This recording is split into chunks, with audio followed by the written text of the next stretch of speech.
Buongiorno, bentornati al nostro Focus TG. Siamo in diretta anche oggi per informarvi su quello che sta succedendo in Veneto, partendo dal coronavirus, ma poi con tutte le notizie dalla nostra regione.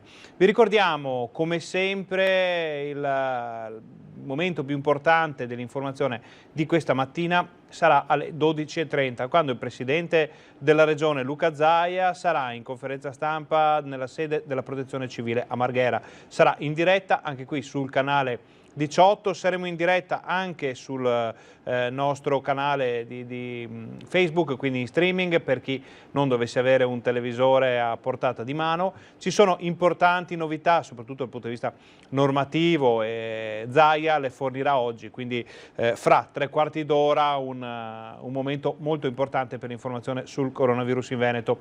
In questo particolare momento ci ricordiamo che fra scadenze di decreti, ordinanze, sono giorni che determineranno quello che succederà nell'immediato futuro anche nella nostra regione. Quindi staremo a sentire cosa ci dirà il Presidente della Regione su questo argomento.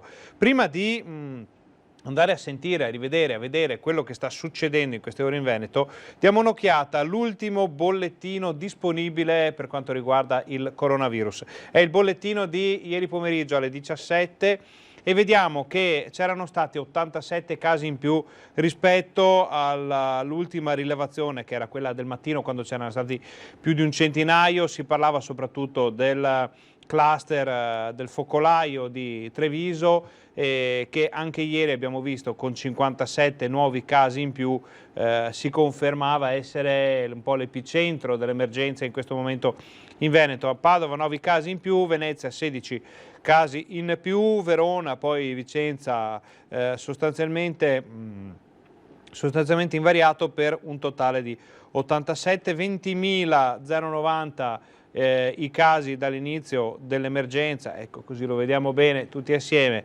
976 i casi attualmente positivi, ovviamente a ieri sera, quindi 976 persone ieri sera erano positive al coronavirus, di cui 258 a Padova, 249 a Treviso, 146 a Venezia e poi giù, insomma, più o meno, a parte Belluno e Rovigo, una situazione quasi uguale ovunque.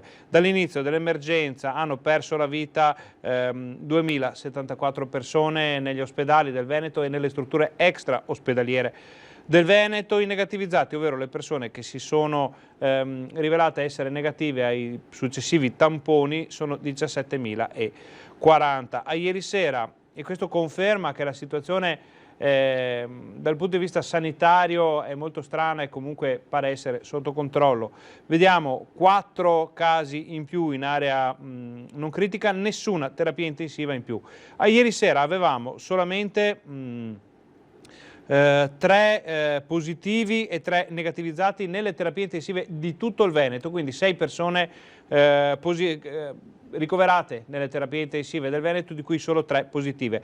122 ricoverate in tutto il Veneto, però in area non critica, quindi 11 a Padova, 10 a Treviso, insomma una situazione comunque che sembra essere sotto controllo. Questi erano i dati di ieri sera, speriamo che arrivino in tempo utile per poterveli dare qui nel nostro telegiornale. In ogni caso ce li darà Luca Zaia alle 12:30 in diretta qui su Canale 18, su Rete Veneta, con tutte le informazioni anche sul versante sanitario. E giusto che parliamo di Luca Zaia, andiamo a vedere Luca Zaia, che è arrivato ieri a Vo per la consegna di un mezzo, ma soprattutto per verificare la situazione nel paese, che è stato la prima zona rossa nella nostra regione, che è ancora sotto gli occhi della comunità scientifica internazionale per il gran numero di tamponi e di test che sono stati fatti e verranno fatti sulla popolazione, ma non solo la popolazione. Ecco il servizio.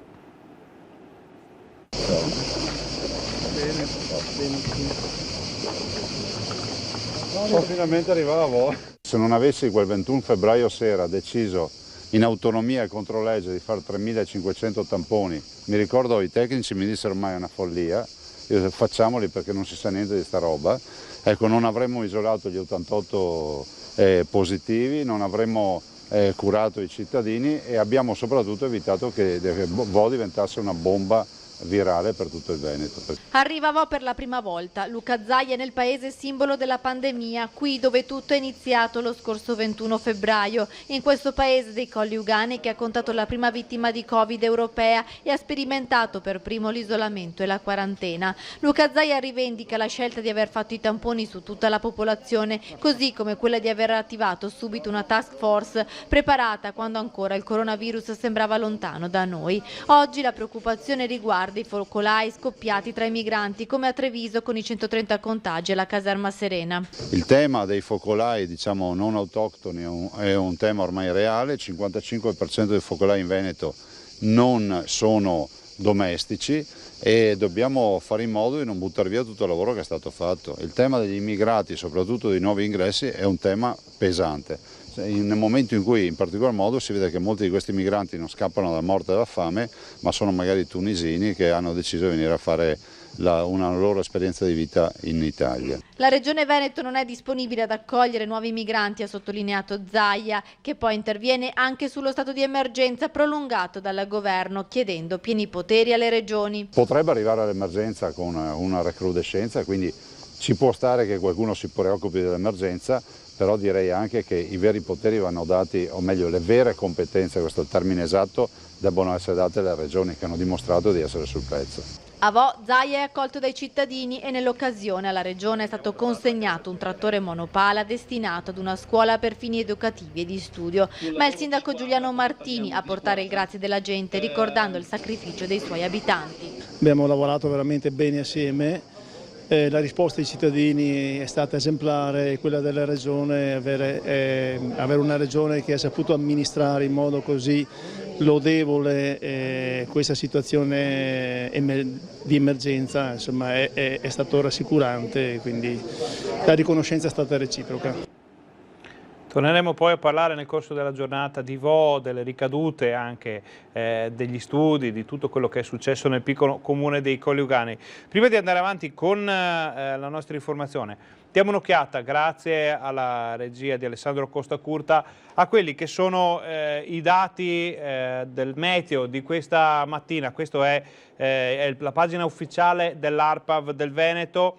Stiamo parlando delle temperature alle ore 10, quindi a questa mattina alle 10, quando insomma l'aria dovrebbe essere ancora un po', se non fresca, almeno non bollente, e invece vediamo che qui nell'area vicentina 33,5 gradi, a Vicenza per esempio ce n'erano perché sono già saliti 32 nel Veronese, 32 anche a Campodarsego, quasi 33 a Legnaro, vediamo in montagna le cose vanno un po' meglio, però se a Feltre ci sono 30 gradi, ovvero 29,8 gradi alle 10 del mattino, vuol dire che la giornata non sarà poi così fresca. Per vedere un po' di fresco dobbiamo andare su nelle Dolomiti, vediamo sopra Cortina a 2500 metri, c'erano già 15 gradi questa mattina, e in altopiano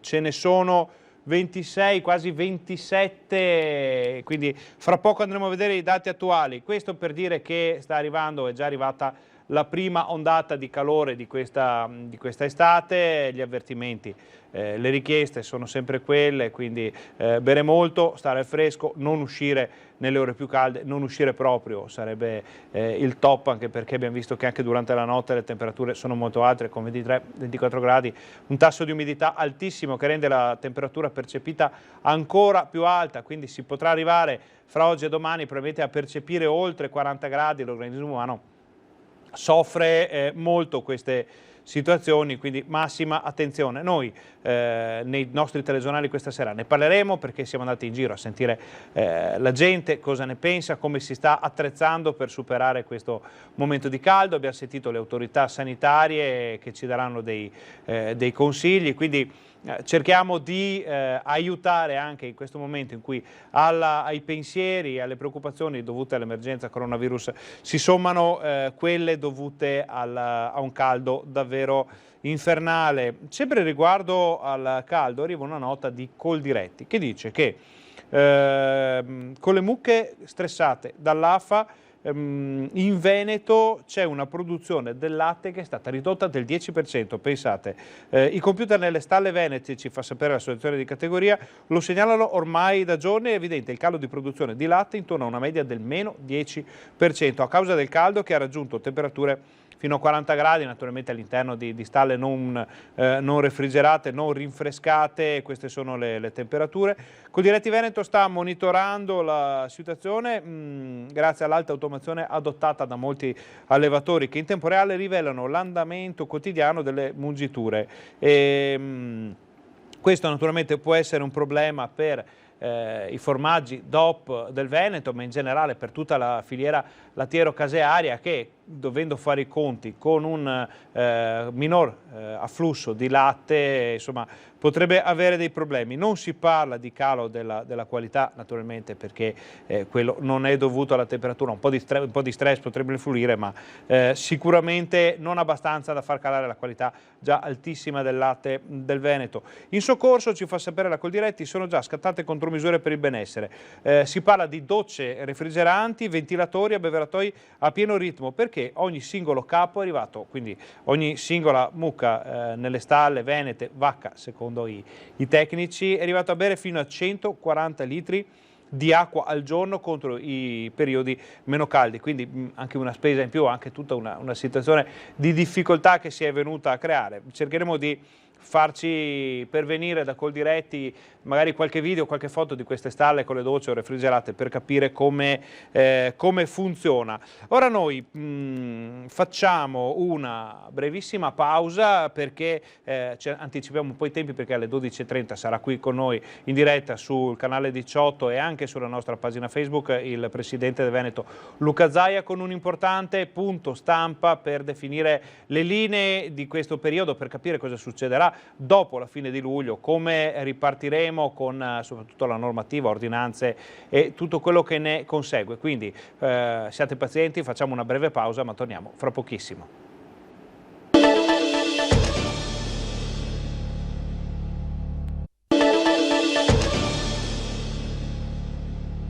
Buongiorno, bentornati al nostro Focus TG, siamo in diretta anche oggi per informarvi su quello che sta succedendo in Veneto, sia con l'emergenza coronavirus che con tutte le altre notizie dalla nostra regione. Abbiamo visto i temi del giorno sono da una parte il fatto che Zaia sarà in diretta qui fra poco, fra meno di mezz'ora, sul canale 18 con una conferenza stampa dalla sede della Protezione Civile di Marghera per fare il punto della situazione e per annunciare importanti novità, soprattutto pare dal punto di vista della normativa per quanto riguarda le regole per il coronavirus, per l'emergenza. Dall'altra abbiamo la notizia che riguarda il caldo, quindi l'ondata che era stata annunciata è arrivata, si sta facendo sentire, fra poco dovremo avere i dati aggiornati per vedere quanto caldo fa davvero in giro per il Veneto, ma questo andremo a vederlo poi. Torniamo a parlare di sanità, andiamo a vedere il robot Da Vinci che è stato installato nell'ospedale di Schiavonia, nella Bassa Padovana.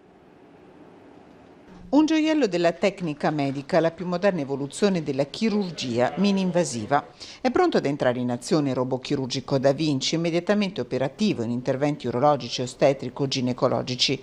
Nell'ULSS 6 Euganea il sistema già funziona nell'Alta Padovana. Abbiamo deciso fin da subito di dotare tutte le sedi provinciali del robot chirurgico Da Vinci e questo è l'ennesimo acquisto, ci costerà più di 4 milioni di euro, ma permetterà di avere interventi poco invasivi e sicuramente molto performanti quando ci sono indicazioni ovviamente cliniche. Un vantaggio per i pazienti perché l'intervento porta assenza di cicatrici, tutela delle strutture anatomiche, riduzione dei rischi di infezione, tempi di degenza e recupero più bassi.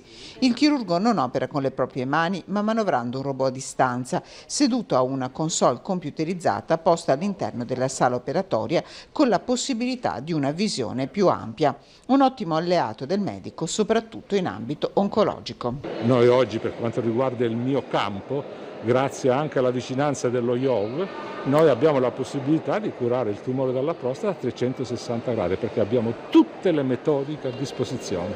Quindi grazie a chi ci ha consentito di avere questo robot, innanzitutto alla mia direzione strategica, e sicuramente è uno stimolo in più per andare avanti.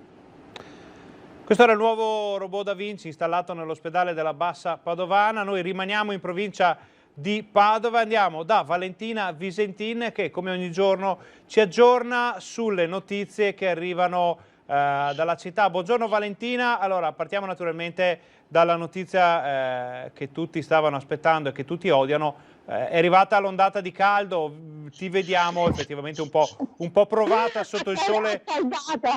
Accaldata sotto il sole cocente, è una giornata caldissima anche a Padova, non è tra le 10 città con il bollino rosso, ma poco ci manca perché la temperatura percepita è altissima, ovviamente anche dovuta alla percezione dell'umidità, è molto, molto umido, quindi l'ondata di caldo c'è anche qui. E stiamo soffrendo con il sole a picco, ma lo facciamo ben volentieri per aggiornarvi sulle notizie di cronaca della provincia di Padova. Restiamo sempre in Bassa Padovana perché sul fronte contagi, non parliamo di contagi ma di una multa arrivata ad una badante di ritorno dalla Romania che non è rimasta ha violato la quarantena imposta di 15 giorni e quindi si è vista recapitare 400 euro di multa. Sono provvedimenti appunto che arrivano e che devono essere fatti costantemente e puntualmente, ha detto il sindaco di Pieve di Sacco, Davide Gianella, che dice che la situazione deve essere controllata, non possiamo permetterci nuovi focolai e soprattutto mettere a rischio la vita degli anziani che come ben sappiamo è la categoria più fragile in questo periodo.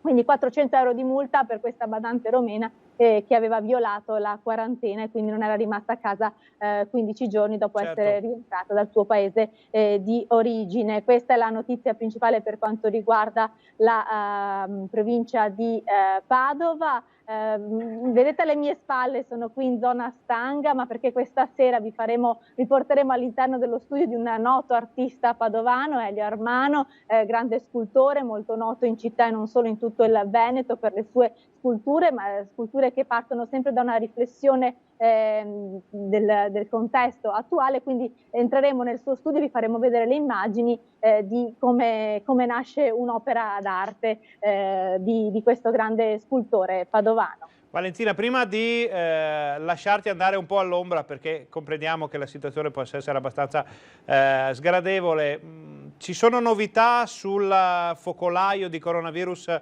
padovano? Al momento non ci sono ancora i nuovi dati dei bollettini della prima mattinata, siamo fermi a quello di ieri sera con 9 nuovi contagi, sembra circoscritto quello del focolaio del Torresino, dell'asilo notturno del Torresino, dove un 50enne nigeriano era stato scoperto essere positivo. Non ci sono tra gli operatori e i compagni di stanza persone positive, sono stati eseguiti tutti gli 80 tamponi che sono risultati negativi e riprenderà, come è confermato ormai, che lunedì riprenderà anche il centro estivo di Mortise, dove una bambina che partecipava alle attività era risultata positiva insieme alla sorellina. Grazie Valentina, grazie anche per la pazienza sotto l'ultimo sole di luglio, perché da domani ne arriverà forse ancora uno più forte e vediamo Valentina in controluce. Vabbè, la ringraziamo molto per queste informazioni. Quindi anche a Padova sono in attesa del nuovo bollettino che dovrebbe arrivare a momenti, speriamo di potervelo dare in diretta e sentiamo proprio su questa notizia dei focolai il punto con Scibetta, Domenico Scibetta, il direttore dell'ULSS Padovana, per capire qual è la situazione.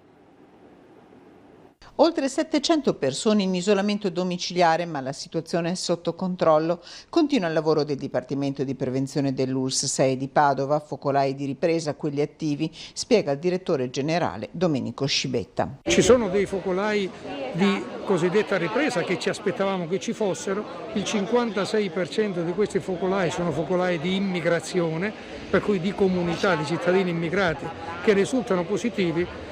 Noi siamo pronti, il meccanismo scatta in qualunque momento, giorno e notte, e questo ci consente, grazie anche ai piani di sanità pubblica della Regione, di contenere immediatamente i focolai. Una decina i nuovi contagi, ma alcuni indicatori rendono gli operatori ottimisti. Abbiamo focolai ma gli ospedali vuoti, questo è un ottimo segnale, un ottimo indicatore. Al lavoro per potenziare tutte le microbiologie del Veneto, compresa quella dell'ospedale Covid di Schiavonia alla Regione, resta il tampone il mezzo principale per contenere la diffusione dell'epidemia. Abbiamo individuato precocemente qualche positivo all'interno di attività produttive.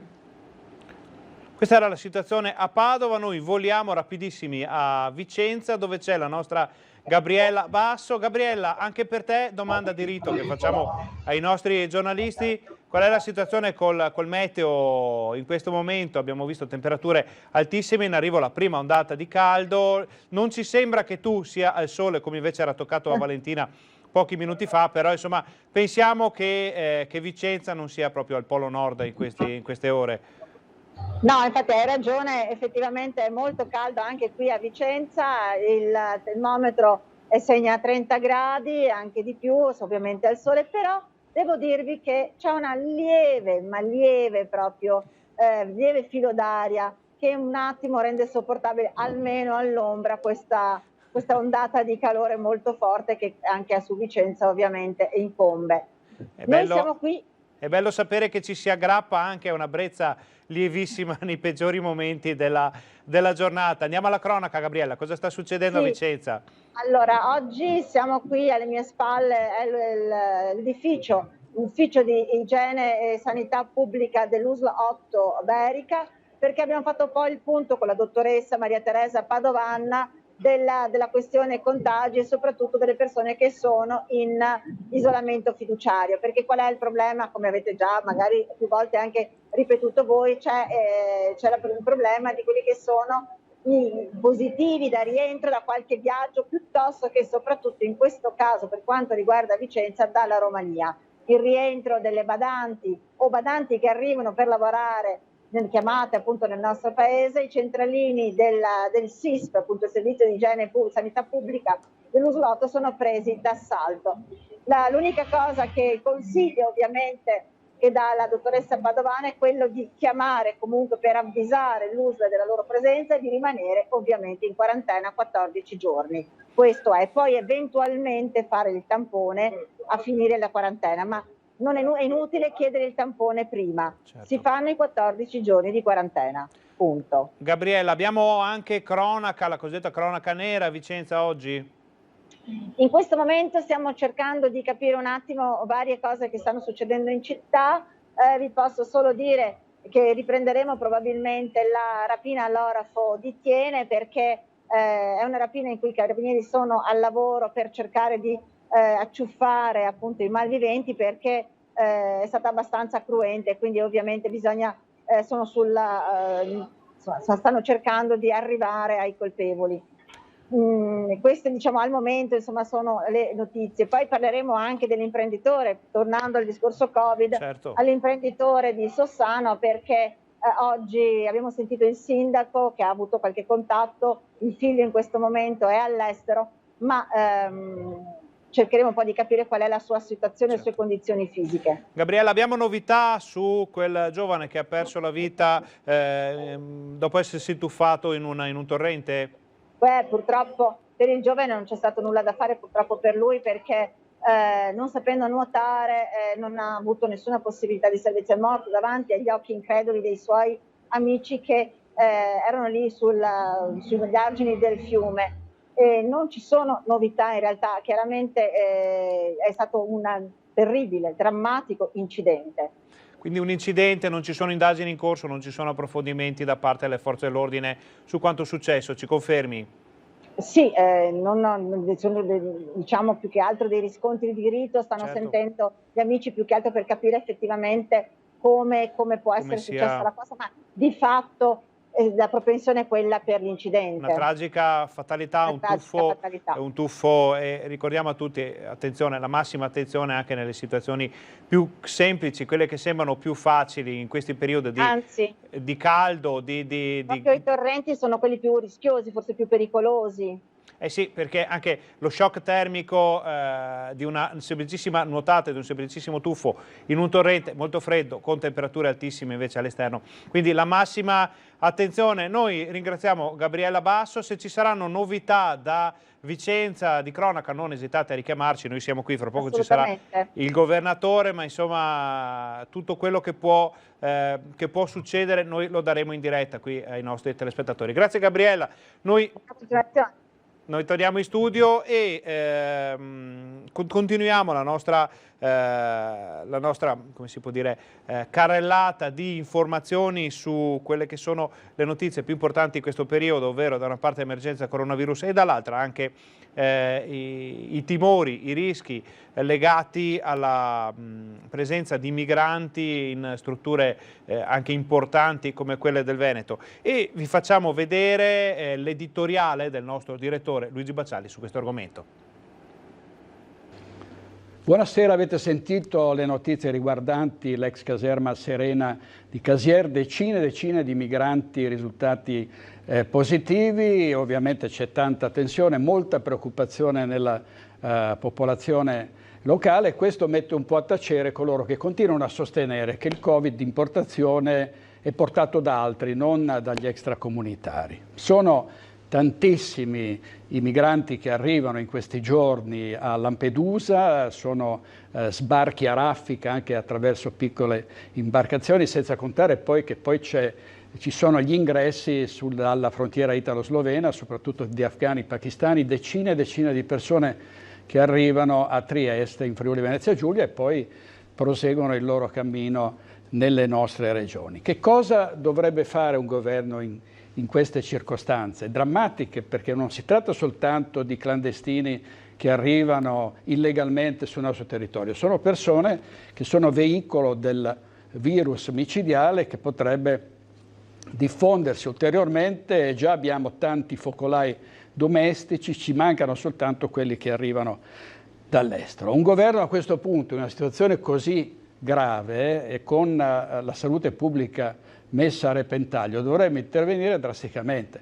Si è parlato e si parla ancora oggi spessissimo del cosiddetto blocco navale. Sembra che il blocco navale sia una misura disumana, sia qualcosa di così irrealizzabile, ma il blocco navale significa anche pattugliare le acque territoriali al limite delle acque che confinano con quelle libiche e controllare la situazione. Ci sono paesi in cui questi sbarchi sono fermati attraverso imbarcazioni anche piccole, motovedette, che sono dotate di idranti, quindi che colpiscono i migranti con dei getti d'acqua. Qualcuno pensa che si voglia sparare sui migranti, non è questo. Il problema è che siamo in una situazione drammatica e bisogna fermare questi flussi. Non si può continuare a pensare che Lampedusa possa accettare migliaia di migranti con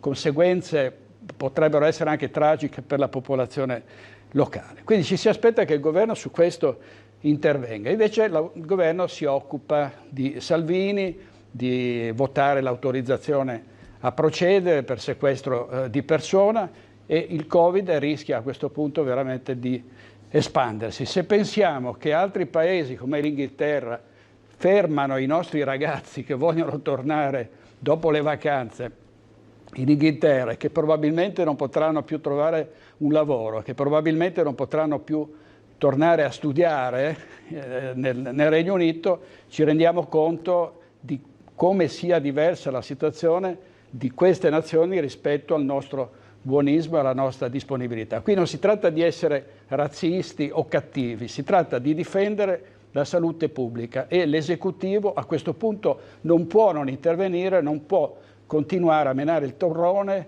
a dire che interverrà, che farà, che manderà le navi in quarantena. Non basta, bisogna fare blocco una volta per tutte.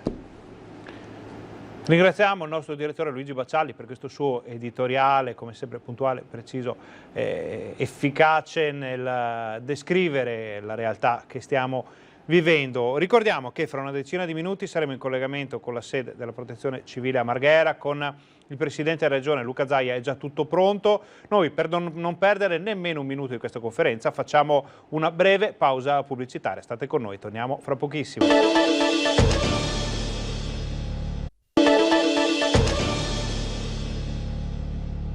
Buongiorno, bentornati alla nostra diretta. Siamo qui su Focus TG per informarvi su quello che sta succedendo in Veneto, partendo dal coronavirus, ma parlando anche delle altre notizie. Allora, siamo stati a Padova e siamo stati a Vicenza, abbiamo sentito cosa succede oggi in quelle due città e abbiamo visto che uno dei temi fondamentali è quello dell'attenzione verso chi arriva dall'estero. Ormai lo sappiamo, sono giorni che le autorità sanitarie e amministrative anche ce lo dicono, ovvero la massima attenzione deve essere posta verso chi arriva in Italia dall'estero, soprattutto da paesi in cui la gestione dell'emergenza coronavirus non è stata efficace come in Italia e soprattutto nel Veneto. Quindi persone che sono state in paesi compresi in una lista, tra l'altro nero su bianco, devono avvertire del proprio rientro, devono informare, devono passare giorni in alcuni casi di quarantena. C'è chi non l'ha fatto, come il caso di una badante che è tornata dalla Romania senza comunicarlo all'ULSS, è stata subito immediatamente multata. C'è chi parla addirittura di doppio test per chi arriva da quei paesi. Insomma, è una situazione di massima attenzione. L'altra situazione che desta preoccupazione è quella del centro di accoglienza trevigiano di Casier, dove sono stati riscontrati fra gli ospiti e personale della Coop che gestisce la struttura 131 casi di positività al Covid su 330 persone sottoposte allo screening. Tutti i positivi, ci fa sapere l'ANSA, sono stati isolati e posti in quarantena. Parliamo dell'ex caserma Serena e è trascorsa in modo tranquillo la nottata, non ci sono stati ulteriori problemi da questo punto di vista. Noi andiamo a dare un'occhiata alla sede della Protezione Civile di Marghera, se sia già arrivato o meno il governatore Luca Zaia. Vediamo che non è ancora arrivato, tutto è pronto, la selva di microfoni che ormai siamo abituati a vedere da mesi è già pronta, già preparata. Fra poco arriverà il Presidente, avremo tutte le notizie, tutte le novità anche dal punto di vista normativo. Sappiamo che sono in scadenza ordinanze, decreti, molte carte, come si chiamano in gergo, che avranno delle ricadute importanti sulla vita quotidiana di ognuno di noi, quindi stiamo a sentire cosa ci dirà il Presidente. Prima di andare del Presidente diamo un'occhiata alle notizie ancora dell'ANSA, come viene gestito il centro di accoglienza dell'ex caserma di cui abbiamo parlato poco fa. A tutti gli ospiti del centro di accoglienza viene rilevata più volte al giorno la temperatura. Al momento non vi sarebbero, secondo fonti dell'ULSS 2 trevigiana, casi sintomatici, quindi anche in questo caso la gran parte delle persone sottoposte ai controlli sono asintomatiche. Un nuovo tampone sarà effettuato fra 7 giorni. Il sindaco di Casier, Renzo Carraretto, ha sollecitato una maggiore attenzione da parte delle istituzioni superiori. Quello che il sindaco e Mario Conte, sindaco di Treviso e presidente della provincia, come primi cittadini possiamo fare, sono le dichiarazioni del sindaco di Casier. Lo abbiamo fatto, possiamo assicurare che tutto è sotto controllo, però una visita sul posto di esponenti di governo sarebbe più che opportuna. Rispetto alla reazione cittadina all'accaduto, Carraretto informa di incontrare atteggiamenti diversi a seconda del grado di capacità di analizzare la questione migratoria nel suo insieme. Quindi molto, molto complesso tutto quello che sta succedendo anche in Veneto. L'informazione in questo caso gioca un ruolo fondamentale anche e soprattutto quella che facciamo noi qui in diretta da Rete Veneta. Dicevamo, fra pochi istanti Luca Zaia dalla sede della Protezione Civile di Marghera con tutte le novità sul coronavirus, in streaming anche sulla nostra pagina Facebook, in modo che chi non ha una televisione a portata di mano o è fuori o è in pausa del lavoro può dare un'occhiata, può seguire per filo e per segno tutta la conferenza stampa del governatore Luca Zaia. Io chiedo alla regia, Sandro Costacurta, di rimanere con la doppia immagine, con la diretta fuori qui per voi, così quando arriva Zaia andiamo direttamente a sentire che cosa ci dirà. Noi andiamo a dare un'occhiata invece ancora su quelle che sono le situazioni in Veneto. Sono arrivati i dati delle 11 dell'ARPAV, ve li leggiamo senza farveli vedere, sempre per lasciare in primo piano la sede della Protezione Civile a Marghera. Abbiamo già toccato i 34 gradi, superati, addirittura polverizzati a Cavarzere, giù nel Basso Veneto. Sono già 34,6 gradi alle 11 di questa mattina, perché i dati hanno un'ora di sfasamento rispetto alla loro pubblicazione. E teniamo d'occhio sempre la sede della Protezione Civile. Sono già 34 a Vicenza, va appena meglio in altopiano, 27 gradi, comunque 29 a Recoaro Terme, quindi non è che in montagna se la passino poi benissimo. Vediamo del movimento, vuol dire che sta per iniziare, vi teniamo aggiornati intanto sui dati addirittura 21 nelle casere dell'Alto Veneto, parliamo della parte vicina a Cortina d'Ampezzo, 14 gradi e 6 ancora sempre a 2005 sopra Cortina. 14 gradi e 6 non sono proprio ottimali in questa situazione. Sarebbe carino sapere su in Marmolada quanti gradi sono, ma non ne troviamo riscontro qui. Vediamo per esempio a Venezia ci sono attorno ai 33 gradi e mezzo, quasi 34, quindi un'ondata di calore che si farà importantissima fra oggi e domani.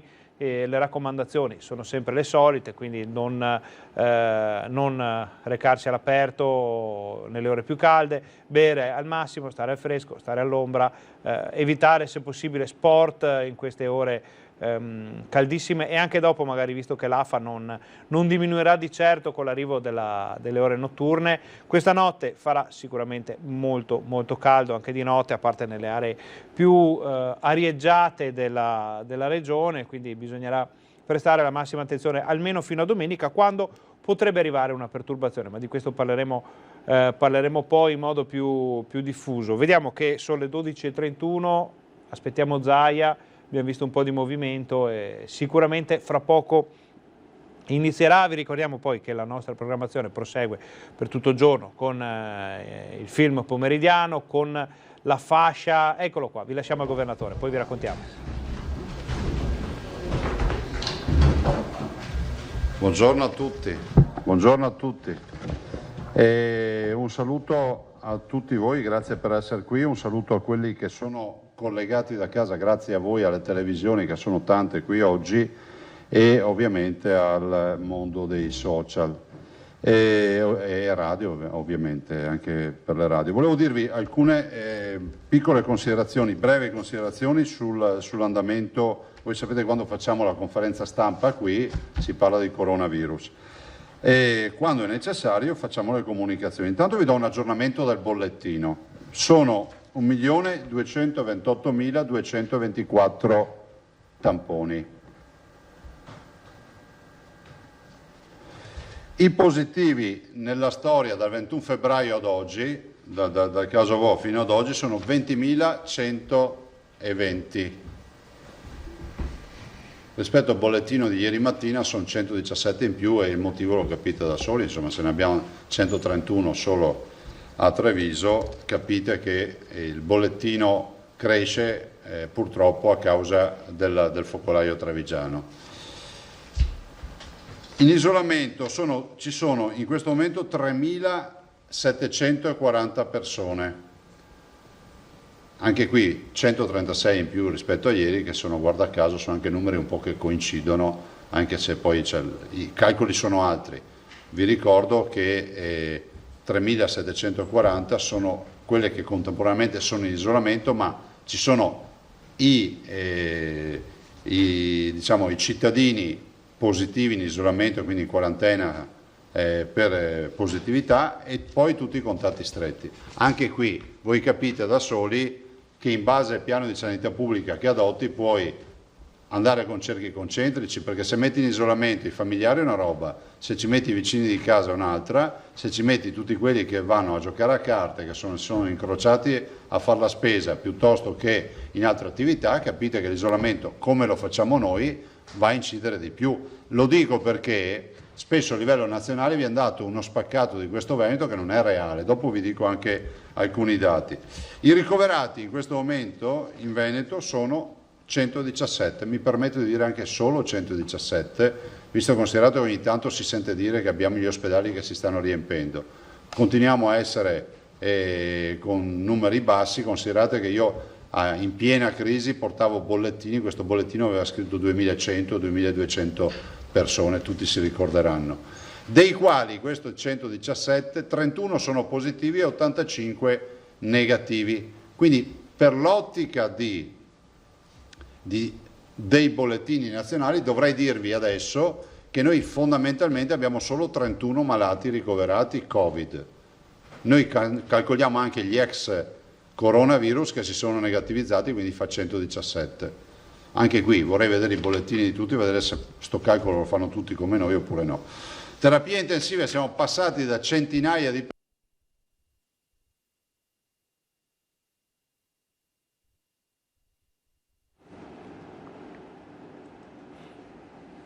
Abbiamo qualche piccolo problema tecnico, nel frattempo cerchiamo di far entrare i ricoveri, se volessimo proprio anche fare una distinzione tra malattie infettive e subintensive e le terapie intensive, perché tutta la sfida poi del Covid si gioca qui sulle terapie intensive da un punto di vista di stress test della sanità, perché i numeri ad esaurimento ce li hai lì letti, perché oltre un certo numero non li puoi avere. Quindi sono solo 6 persone in terapia intensiva, che peraltro penso per la quasi totalità sono pazienti che si stanno trascinando da settimane. Morti in generale sono 2074, questa è la contabilità, abbiamo una persona che ha perso la vita in più rispetto a ieri mattina, questa è la contabilità totale dei decessi in Veneto dal 21 febbraio. I dimessi sono 3.763, 6 in più rispetto a ieri, cioè si esce anche dagli ospedali, non si entra solo. Quindi questo è un bollettino che dice cosa? Dice quello che vi sto dicendo da un bel po', che il virus esiste e prova ne sia che abbiamo 117 contagiati in più. Esiste con cariche virali variabili. Vi ricordate quando dicevo queste robe sembrava che dicessi eresia, adesso si può dire tranquillamente, nessuno ti corregge più. Abbiamo capito che c'è chi è più contagioso e chi è meno contagioso. Questa è la famosa carica virale, no? Che gli esperti, i virologi la chiamano carica virale.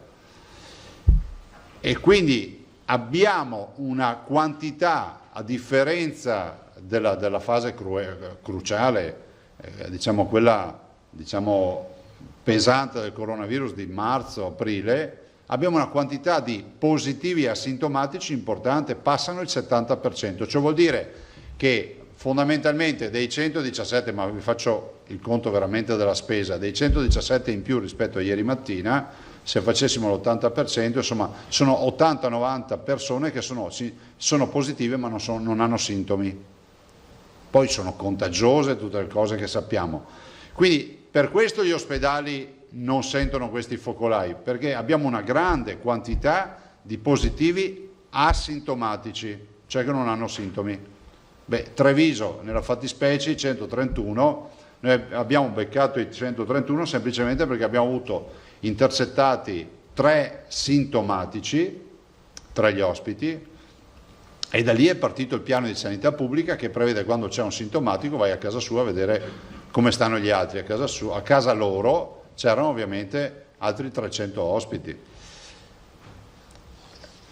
Quindi clinicamente in questo momento non siamo in emergenza assoluta, il che non vuol dire che abbassiamo la guardia, siamo assolutamente pronti e schierati, e la prossima settimana io spero di portarvi anche il piano di sanità pubblica, che poi manderemo al comitato tecnico scientifico. È già pronto, il ritardo, ma è un ritardo diciamo di presentazione, non di operatività, è colpa mia, perché ho voluto leggerlo nei particolari assieme ovviamente all'assessore alla Lanzarin alla salute e all'assessore Bottacin per quanto compete la protezione civile. Oggi noi abbiamo 45 focolai attivi in Veneto. Sono 45 focolai, non sono cresciuti di molto rispetto all'ultima volta che avevo dato un aggiornamento da 38. Ovvio è che magari ci sono incrementi invece di positivi, perché alcuni focolai poi ci danno, prendete come esempio Jesolo abbiamo avuto un primo contingente di positivi, poi siamo ripassati con i tamponi ulteriormente, abbiamo avuto, se non ricordo male, altri 4 positivi. Quindi l'evidenza di contagiati nuovi non significa necessariamente focolai nuovi. Quindi sono 45. Noi peraltro abbiamo fatto, l'assessore Lanzarin ha fatto un bel lavoro dal 7 di luglio ad oggi, e vi ricordate che abbiamo detto cercheremo anche in via volontaria di intercettare badanti o quant'altro. Abbiamo fatto 743 tamponi, di cui 623 per persone che rientravano dall'estero per lavoro e 120 badanti già testate.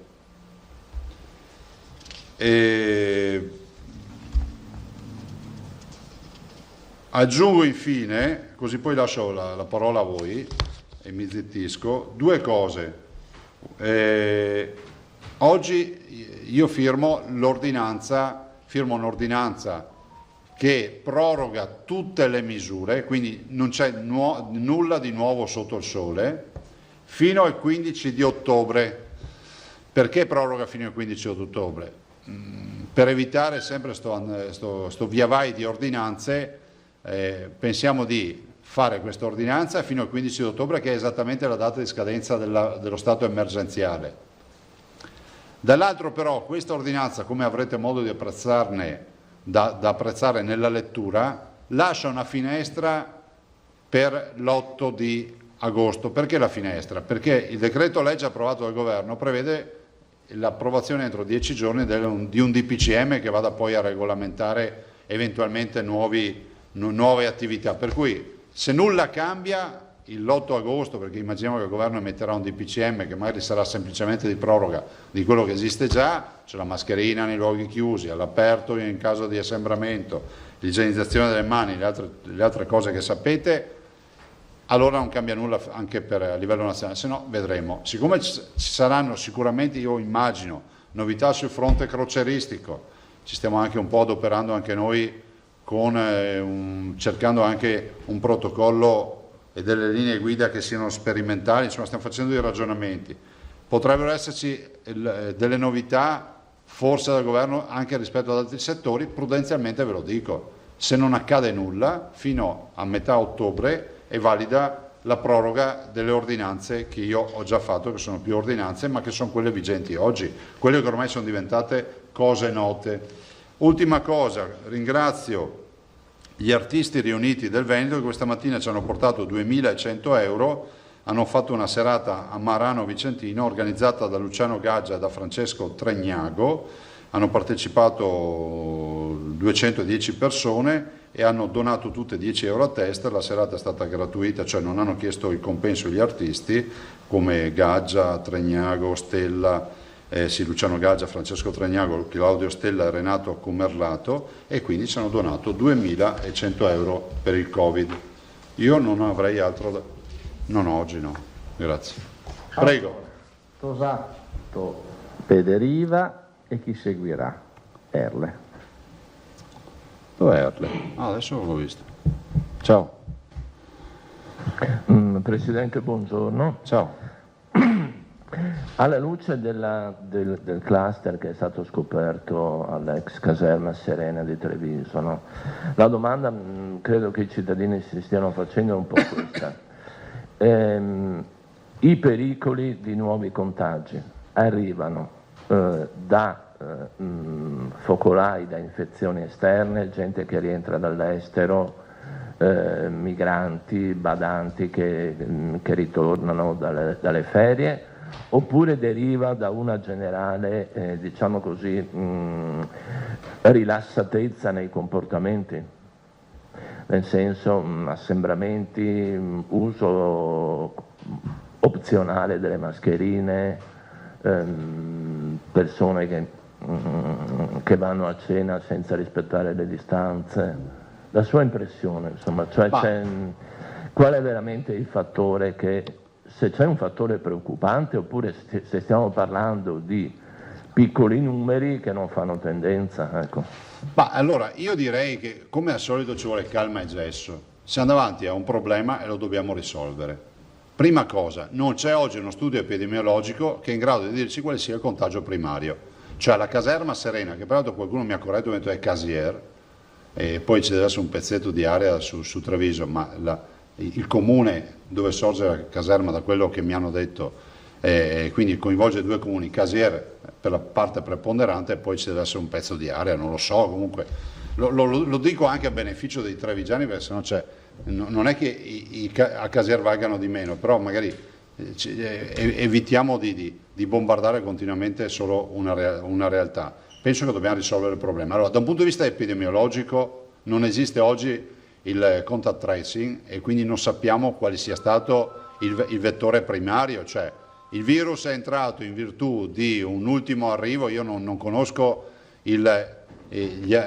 lo stato dell'arte rispetto agli arrivi degli ospiti, se era consolidato che sono resident da più anni o quant'altro, e poi i contatti degli ospiti all'esterno, nel senso che potrebbe essere un virus il cui contagio è venuto magari fuori e è stato portato dentro. Di certo l'assembramento, il non rispetto delle regole ci porta in una direzione. Se io guardo i dati vedo che c'è solo un operatore, peraltro il mediatore culturale è contagiato, tutti gli altri operatori non sono contagiati, deduco che forse magari questo è accaduto perché magari avevano i dispositivi di protezione e li utilizzavano. Se voi guardate il dato, vedete 131 ospiti contagiati più un operatore su 292, non so quanti siano, non mi ricordo più, gli ospiti totali. Quindi non esiste oggi la possibilità di fare una considerazione. Certo è, lo dicevo anche a una tua collega questa mattina, che un dato, perché c'è qualcuno che dice ma Zaia parla dei focolai di importazione e li distingue dai focolai, a parte il fatto che lo farà anche l'Istituto Superiore della Sanità questo, perché non possiamo andare avanti a considerare il virus che mi entra da un viaggio come un virus come un focolaio autoctono. Però è pur vero che se non avessimo avuto quella realtà in quel posto, in questo momento, non avremmo avuto 130 contagiati. Usciamo un attimo dal tema colore della pelle, credo religioso, scelte politiche, scelte sentimentali, nazionalità, e entriamo in un fatto epidemiologico. Lì c'è un focolaio perché ci sono delle persone che hanno dato vita al focolaio, punto. Siccome quel focolaio nasce perché lì c'è un centro che ospita delle persone, se non avessimo avuto il centro per la proprietà transitiva non avremmo il focolaio. Dopodiché l'ospitalità va garantita a chi scappa dalla morte e dalla fame, che i dati ci dicono che rappresentano forse il 5% di tutti gli arrivi in Italia. Nessuno lascerebbe un bambino che scappa da un genocidio sotto le bombe o sotto i suoi carnefici, però è pur vero che oltre il 90% degli arrivi, abbiamo delle immagini oggi imbarazzanti, sono da parte di cittadini che vengono da paesi nei quali non esiste guerra, non esiste persecuzione. Penso alla Tunisia, cioè la Tunisia viene venduta a catalogo per le vacanze. Io ho l'obbligo di dire queste cose e in questo momento noi non ci possiamo permettere di portare a casa, doppiamente non ci possiamo permettere di portare in casa persone, cittadini del mondo che vengono da contesti sanitari dove la sanità è scarsa o addirittura non esiste. Ai veneti e agli italiani abbiamo chiesto un sacrificio importante e tanti cittadini del mondo l'hanno fatto con il lockdown le restrizioni e con tutto quello che ne è conseguito, non capiamo per quale motivo dobbiamo avere oltre il 55% di focolai in Veneto che vengono da fuori.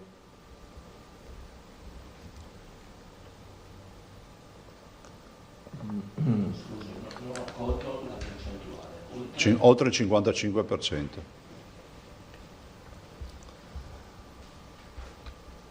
Altre domande, Filippo? No, grazie. No. Pederiva. Buongiorno Presidente. Ciao. Intanto, rispetto ai dati che ha citato sui 743 tamponi effettuati su soggetti che rientravano dall'estero, italiani o stranieri che fossero, abbiamo anche i risultati?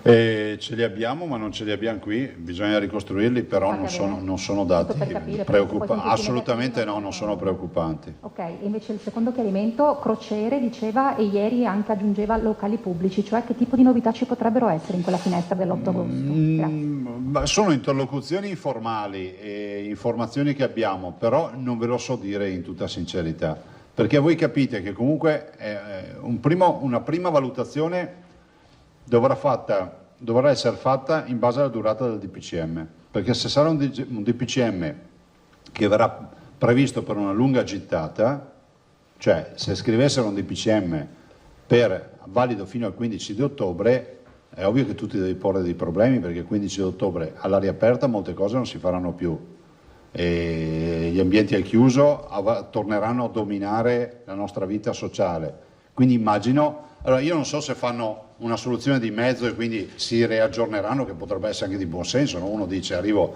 a fine agosto, dopodiché capisco anche in base ai contagi, e quindi restiamo in stand-by rispetto a questo. Ai cittadini veneti diciamo che per loro non cambia nulla rispetto a quello che c'è già, questo è fondamentale. Angela, finito? Erle e Goldnick. Presidente, buongiorno. Ciao, Volevo Piero. solo fare una considerazione, se possibile. Puoi tirare al microfono? Grazie. Più di metà dei focolai arriva dall'esterno e adesso addirittura il sistema si sta organizzando per separare il conteggio. Però effettivamente come ricoveri in ospedale e come terapie intensive i numeri restano bassi, diciamo. Allora non è critico, ma mi chiedevo se gli studiosi virologi con cui lei si confronta stanno rivedendo anche questa questione che il virus dall'estero sarebbe più carico viralmente rispetto a quello che abbiamo qui da tempo, perché i numeri non quadrano, ecco, cioè abbiamo un aumento di contagi, ma negli ospedali, come ci avete detto mai molte volte, la situazione non è critica. Grazie. Ciao, se li vuoi vedere litigare per i prossimi mesi basta fare queste domande. Ma no, guardate, noi siamo venuti dalla campagna, non siamo virologi, cioè cerchiamo di essere pratici. E cerchiamo di attivare la fase di testing, che è importante, dopodiché gli isolamenti. Anche qui vorrei dire una cosa, noi onestamente stiamo ragionando, stamattina ho sentito anche il prefetto di Treviso, stiamo ragionando per capire se abbiamo potestà giuridica per fare qualcosa di più a Treviso, però oggettivamente noi il piano di sanità pubblica l'abbiamo applicato con tutta una serie di prescrizioni. Per me quella caserma di Casier Treviso resta zona rossa, è una zona rossa, questo deve essere chiaro, lo è quantomeno dal punto di vista sanitario. Voglio ricordare che tutti gli ospiti che sono in quella caserma debbono sottostare a delle regole che sono sancite per legge.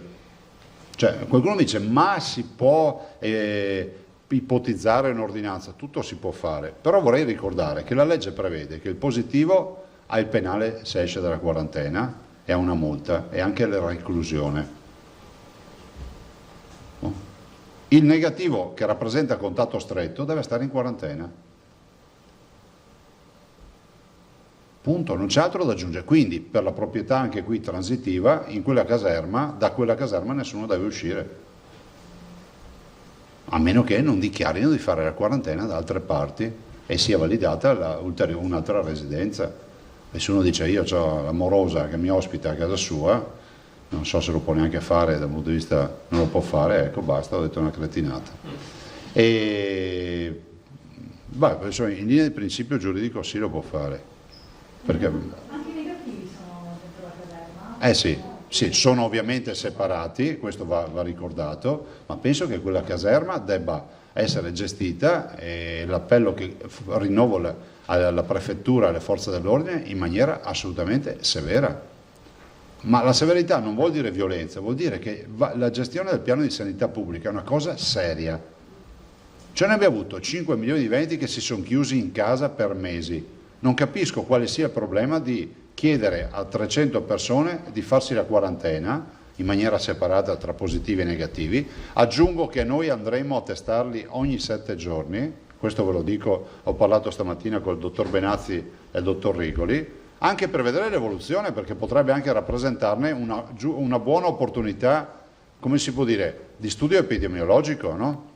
Il test ogni 7 giorni in una situazione di quarantena e può essere interessante anche per loro, no? Per la loro salute, cioè stiamo discutendo, però la comunità deve avere la tranquillità che da lì non si deve uscire e neanche entrare per andare a prendersi il virus. Quindi sono 14 giorni, si fanno così, punto. I veneti si sono fatti mesi chiusi in casa, non capisco perché questi signori, alcuni, stiano già alzando la voce perché vogliono uscire. Qui si vede se esiste lo Stato oppure no. Ivana, e se qualche altri colleghi... Comunque resta sottointeso, scusate ho chiuso, che strutture come queste e altre che abbiamo devono essere dismesse. Cioè, è ormai certificato che questo sistema di ospitalità è fallimentare. Lo è socialmente, culturalmente, sanitariamente, economicamente, in tutti i sensi. Allora, Goldnick, Arboit, Delle Palle e Corriere del Veneto, giusto? Anche con le maschere purtroppo. Ciao. Sono una seconda ondata della prima o sono contagi completamente nuovi? Questa è la prima domanda. Poi la seconda domanda, voi dite siamo pronti per un ipotetico ritorno del virus da time 1. Se questa cosa dovesse succedere dal 14 di agosto, chiaramente Siamo pronti. Siamo pronti perché noi non abbiamo smantellato nulla. Cioè vorrei ricordarvi che noi abbiamo tolto solo le terapie intensive che avevamo messo nelle sale operatorie, perché per operare devi togliere qualche letto, noi avevamo riempito anche le sale operatorie di letti. No, siamo assolutamente pronti. Cioè nel senso che siamo pronti ad affrontare picchi importanti per poi man mano anche ampliare ancora di più, cioè è un sistema modulare il nostro. Per quanto riguarda, tu mi avevi chiesto... Ah sì, no, ho detto proprio stamattina al dottor Rigoli di mandare allo zooprofilattico la sequenziazione dei tamponi. Cioè se noi sequenziamo il virus capiamo subito se il virus, quello diciamo, come dice il professor Galli, germanico, del ceppo germanico, o se è un'altra roba, magari se viene dalla Serbia perché qualcuno ha infettato qualche ospite, o se viene dalla Croazia per lo stesso motivo. Sapete che abbiamo un po' di varianti, però ce lo dobbiamo far dire da chi fa genetica, da chi riesce a sequenziare il virus. Potrebbe essere una mutazione, ma ripeto, uso il condizionale potrebbe, magari scopriamo che è più casalingo di quello che pensavamo. Abbiamo però una quantità di asintomatici che è importante, nel senso che non hanno sintomi, probabilmente, e io glielo auguro, si negativizzeranno tutti senza avere sintomi. Però potrebbe essere un problema per le persone anziane. Vabbè, questo virus non deve uscire dalla caserma Serena, punto. Nella sfortuna abbiamo la fortuna che c'è uno stabile, perché se l'avessimo beccato in giro per i campi sarebbero problemi, ma almeno abbiamo una struttura di riferimento. Arboit. Sì, buongiorno Presidente. Ieri sera sono stato diverse ore all'esterno della caserma Serena, ho parlato un po' con diversi soggetti, anche dei ragazzi che parlavano tra le grate, c'era anche il sindaco di Treviso Conte, Cararetto, il sindaco di Casier, che hanno fatto un po' di mediazione culturale a loro volta. I ragazzi dicono di non essere stati divisi o comunque di non essere stati divisi subito e chiaramente anche i sindaci dicono tutto questo è lasciato anche alla responsabilità individuale degli stessi. A quanto pare ci sono dei soggetti all'interno che non rispettano le regole. Primo punto. Secondo punto, Alcuni di questi ragazzi hanno dei lavoretti non sempre regolari nei dintorni e questo rende difficile il tracciamento dei loro contatti. Quindi queste sono le problematiche che sono emerse di fatto ieri sera all'esterno della caserma anche con i sindaci.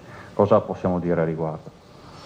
Ma dico che a me risulta che ci sia stata una divisione tra positivi e negativi, che il piano di sanità pubblica è governato dall'ULSS, dal servizio di dipartimento di prevenzione, per cui su questo se c'è qualcuno che ha dei dubbi, se il vostro interlocutore sono i ragazzi che parlano dalla grata, prendo atto, cioè, parlatene con Benazzi e anzi vi faccio io una domanda, avevano tutti la mascherina mentre parlavano? I ragazzi sì. Sì. Tutti con la mascherina? Uno sì, in particolare quello che parlava, anche l'altro adesso non... sì. Bene, allora se l'avessero portata sempre magari avremmo avuto meno problemi. E dall'altro rispetto ai contatti, giusta questa osservazione, facciamo appello a chi magari sa di aver avuto un contatto, non serve che dica lavorava qua, di aver avuto un contatto con uno degli ospiti o con più ospiti della Serena, magari di farsi vivo al servizio di dipartimento di prevenzione in maniera tale, ma non per creare allarmismo, cioè vorrei che ci fosse anche un minimo di obiettività nel gestire. Guardate, noi ne abbiamo passate tutte, abbiamo vissuto qui 130 giorni, abbiamo visto giorni molto molto peggiori. Questa è una cosa gestibile. Se c'è senso di responsabilità tra i cittadini, se qualcuno sa di aver avuto un contatto, chiama, facciamo il tampone e finisce lì. Non è che facciamo l'analisi del bilancio aziendale e vediamo, cioè, alla sanità non gliene frega niente di queste robe, interessa solo, quindi anche tranquillità per chi dice guarda io ho avuto un contatto, bene. Però verificate questa roba con Benazzi, perché loro non possono dire che ci sono ancora i positivi in mezzo ai negativi, perché è grave questo. Vabbè.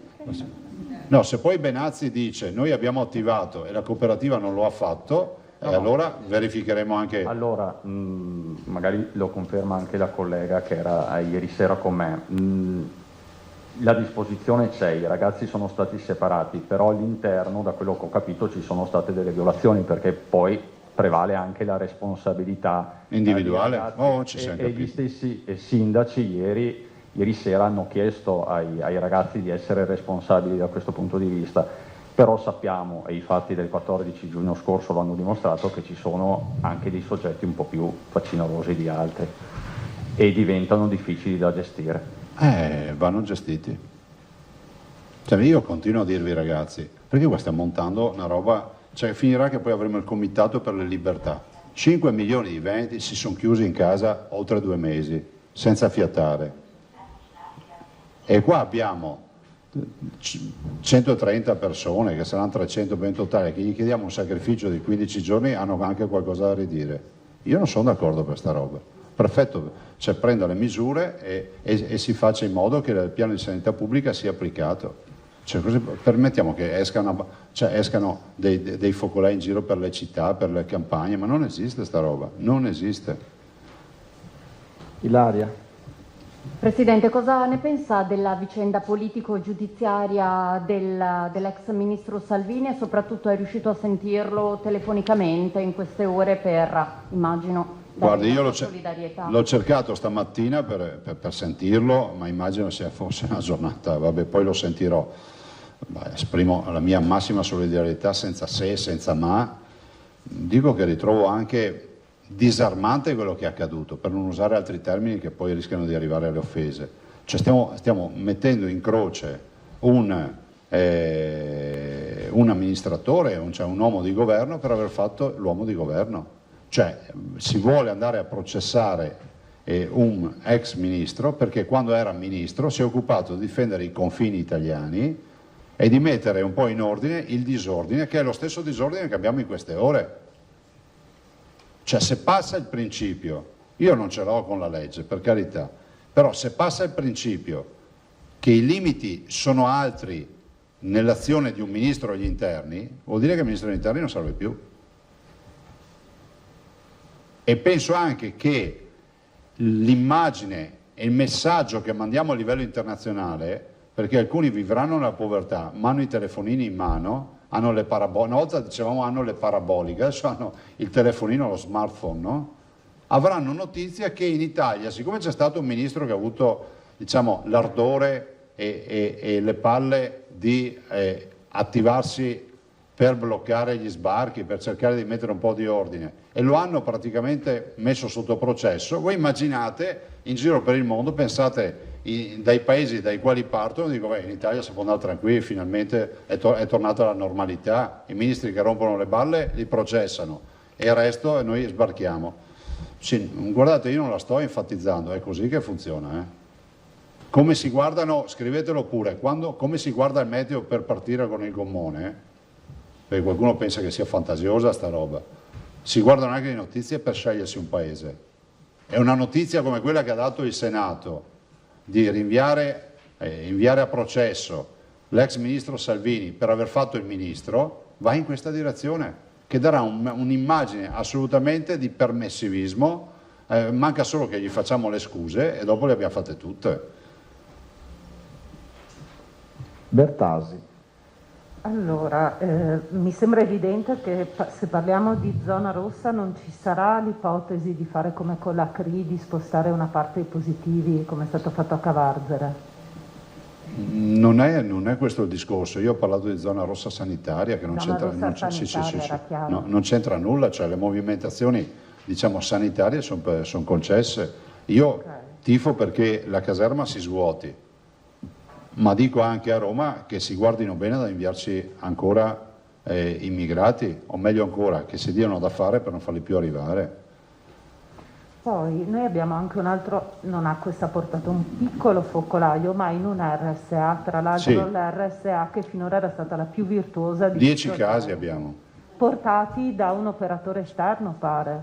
C'è preoccupazione? Sì, Santa Maria dei Battuti con 3. Ma ce l'abbiamo sì, perché poi alla fine tamponiamo, scusate il termine, insomma, facciamo testing ogni 30 giorni agli operatori, agli ospiti, ne abbiamo 60.000, 300 case di riposo, 60.000, 30.000 ospiti e più gli operatori, 60.000.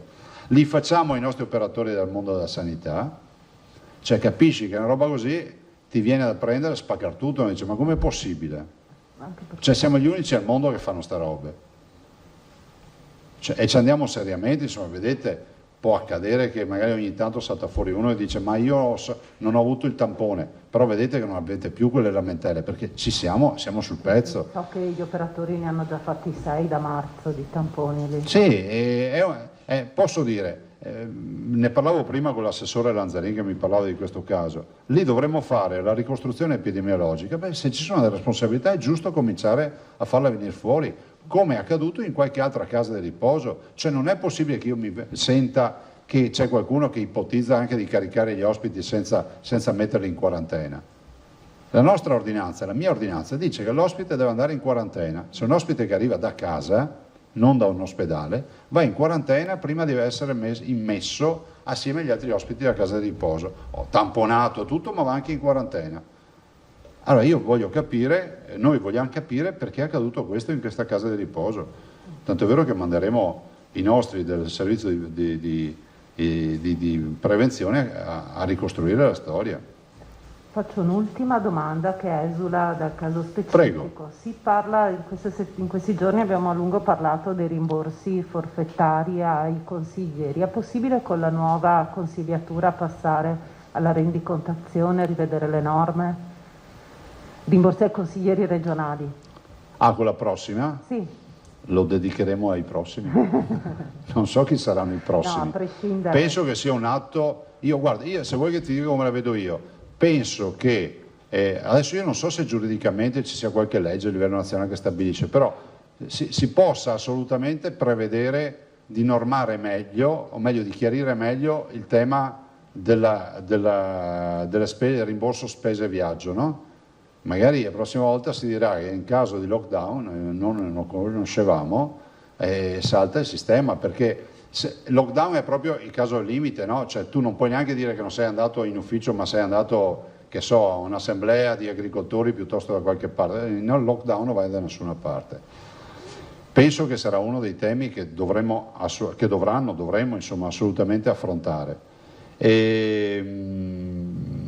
In generale mi spiace che qualcuno si sia avventurato a dire che Zaia aveva i rimborsi, cos'è che hanno detto? Cioè che giravo con l'auto blu e che quindi, cioè, io il lockdown me lo sono fatto tutto con la mia macchina.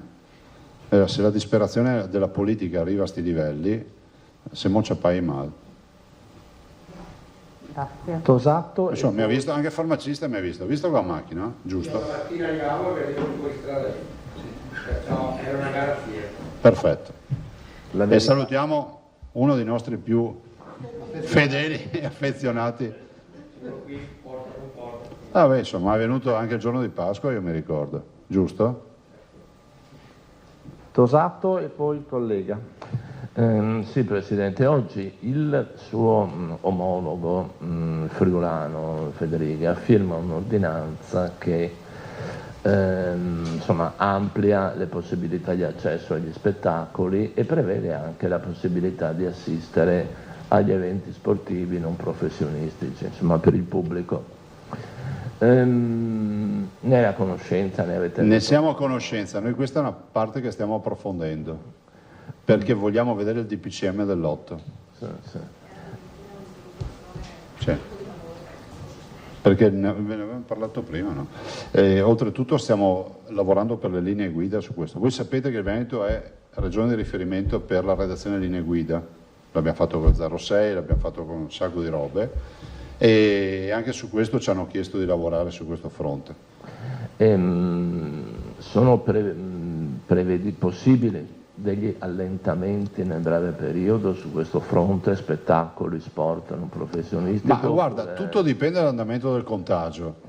E ti posso dire che se avessimo avuto la fortuna e il lusso di non avere questi contagi, diciamo, non autoctoni, potevamo liquidarla ormai con una fase di gestione della fase di limbo, di convivenza, diciamo ordinaria, perché oggettivamente 12-13 contagiati al giorno su 5 milioni di veneti, cioè adesso che non mi veniate a dire che è un'epidemia, magari qualcuno tifa perché lo sia, perché così magari c'è sempre da lavorarci sopra, però la verità è che in questa fase noi la situazione ce l'abbiamo sotto controllo, questo e noi lo diciamo, cioè, per me parlano i dati.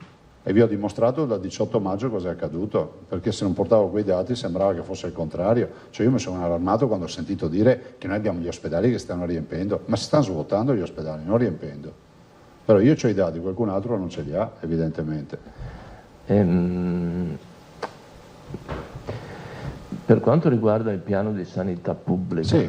Lo aspettavamo in tempi più ravvicinati, quando è che spunterà? Ma la prossima settimana. Dal cilindro? Sì, no, è pronto la prossima settimana.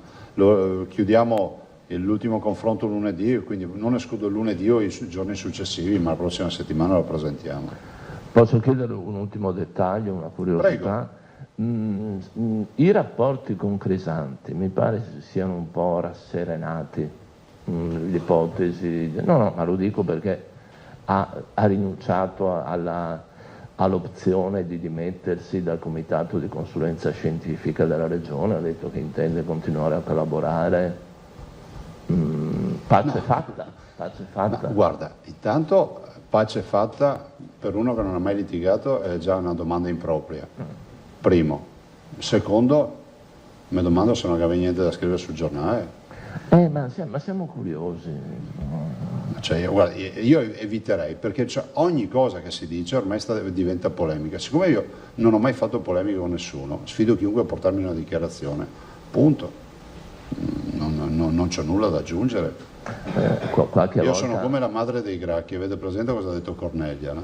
I gioielli. Ecco i miei gioielli, presentandoli. Per me sono tutti gioielli, perché il mondo scientifico comunque ci ha aiutato, c'è poco da dire. Non ha proprio il look di una patrizia romana, se posso dire. No, questo è vero, questo è anche vero, però insomma va di moda a dirlo, lo dico. Grazie. Prego. Volevo solo chiedere a che punto siamo con i test rapidi, il cammino appunto per la diffusione. Guarda, dove si applica? Saremmo anche venuti dalla campagna, però vedo che li stanno già utilizzando anche i colleghi, addirittura il Lazio li fa nei pullman adesso, noi li stiamo utilizzando. Sembravano un fiasco, e vedo che da un'azienda mi dice: dottor Rigoli, ne abbiamo già 6 sul mercato che propongono lo stesso test, peraltro anche perfezionato. Io non ho, come si può dire, non ho conoscenze scientifiche per dirvi vanno o non vanno. Leggo la letteratura, dicono, la letteratura che ho letto io, non so se qualcun altro ha letto altre robe, dicono che quel test di base sotto, scusate, se non ricordo male, i 20 CT, cioè le 20 amplificazioni, dà un'attendibilità del 100%, sopra le 20 amplificazioni dà un'attendibilità più bassa. Ma noi sappiamo che sopra le 20 amplificazioni, cioè se andiamo a pescare e cercare l'orca assassina, abbiamo le maglie grandi della rete, no? Perché tanto è un pesce grande, 20 amplificazioni vuol dire che non la troviamo e riduciamo sempre di più, ma non troviamo neanche un piccolo di orca, cominciamo a trovare la sardina. Ecco, sopra un tot di amplificazioni sembra, sottolineo sembra, il mondo scientifico non c'è ancora letteratura, ma se ne parla, che sopra un tot di riduzione di maglie il virus sia assolutamente molto meno aggressivo, o siano i famosi pezzi di virus, pezzi di RNA. Questo lo dimostrerà il mondo scientifico. A me interessa dire che comunque il test, questi sono i dati di pubblicazione. So che lo Spallanzani ha chiuso, da quello che ne so, già una prima fase di sperimentazione. Resta un test come la saponetta, il pungidito per capirci, CE, marchiato CE, e quindi comunque per azioni di screening di sanità pubblica si può utilizzare. Ovvio che non è un test diagnostico, cioè tu non puoi emettere una diagnosi con quel test, però è pur vero, guardate, vi ricordate quando siamo partiti dalla saponetta? Noi siamo stati i primi, addirittura il nostro protocollo è stato adottato a livello nazionale, anche lì apriti cielo, però giustamente io parlavo con gli operatori e mi hanno detto: ma lei sa quante positività abbiamo trovato con le saponette? Ce ne sarà scappata anche qualcuna, ma su quasi 2 milioni di saponette che abbiamo portato a casa, insomma qualcosa si è fatto, no? Del resto quando c'è da fare screening bisogna farlo veloce, cioè tu entri in un pullman, in un treno, non è che puoi stare lì, faccio il tampone, dimmi dove sei in albergo, poi ti chiamo, isolati, magari si rompe la macchina, passa giorni. Cioè, infatti il ministro dice giustamente, noi dobbiamo avere dei test che uno scende dall'aereo, gli fa il test 3 minuti e via. Ma guardate che andrà a finire così, prima o poi. Ad esempio c'è il test della saliva, stanno lavorando, se funziona quello della saliva siamo all'ultima generazione, perché capite che un po' di saliva, invasività zero, immagino lo metti su uno stick e vedi la positività o meno. Per cui noi ci siamo. L'azienda Zero, da quel che mi risulta, mi diceva l'assessore stamattina, ha già fatto l'indagine di mercato per capire quante ditte sono disposte a partecipare per un'offerta, proprio per essere trasparenti. E fortunatamente ve lo posso dire, quando ne abbiamo parlato c'erano solo sta roba sperimentale coreana, adesso ce ne sono 6-7 ditte, ben venga, magari fossero 100 le ditte, poi se la giocheranno, così costeranno anche di meno. Il coreano costava, mi sembra, 12 euro, diceva. 12. Però io l'ho visto con i test rapidi, sono partiti da 12-13 euro, alla fine quando c'erano tanti cominciavano ad andare a 5-6 euro. Cioè. Conferma il farmacista, no? Arboit, poi mi pare che possiamo chiudere, giusto? Perfetto, Arboit e chiudiamo. Tu Ivana? No. Arboit e chiudiamo. Sì, Presidente, ho delle Prego. Domande velocissime da parte anche del... Stai più vicino al microfono, ti chiederei questa cortesia. Del pubblico a casa. Allora, la prima è dove mettiamo le badanti in quarantena? Ci sono delle famiglie che si chiedono questo.